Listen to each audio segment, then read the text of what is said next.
Welcome back. Now, the accused in the Dugya post office hostage incident are appearing in court today, or rather he's appearing in court today for his bail application. Brian Matlala faces charges of kidnapping, robbery, attempted murder and having an unlicensed firearm.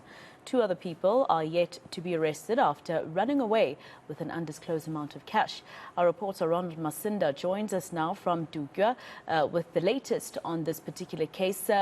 Ronald, please just tell us what happened in court today. Did he have the chance of explaining exactly why he did what he did 2 weeks ago?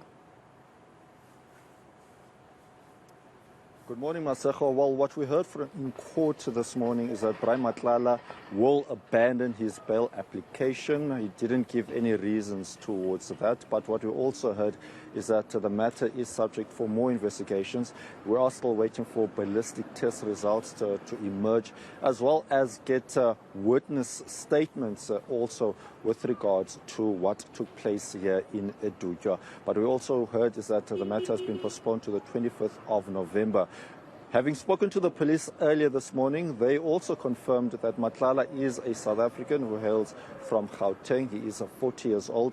It doesn't appear that he has any family members, having asked a number of people here in court whether or not they knew Mr. Matlala. But what we also heard from the police is that they are still investigating two other suspects who fled with an undisclosed amount of money and a cell phone.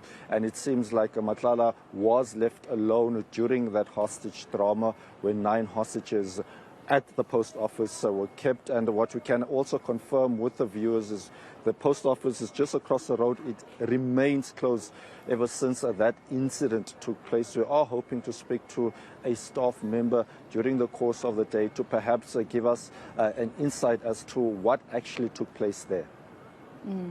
And Ronald, in terms of him actually abandoning his bail, do you have any idea why? Usually when someone abandons their bail, it's because they're scared of what the community might do to them once they get out there.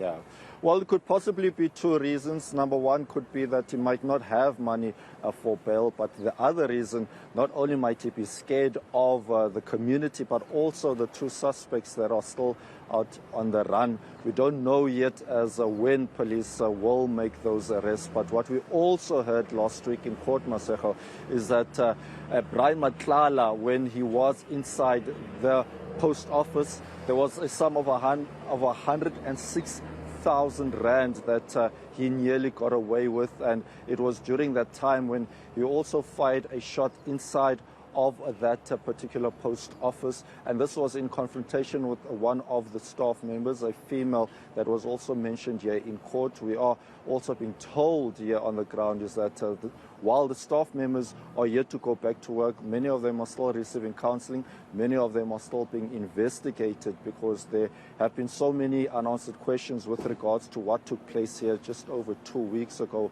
on that Friday, where we saw hostages come out. The police have been lauded for their efforts in ensuring that no deaths or people got injured during what took place for hours at the post office. But what we can also say at the moment is that the police are still investigating this matter. It is cause for concern for many people, the elderly especially, who are trying to get their services here at the post office, that the post office remains closed.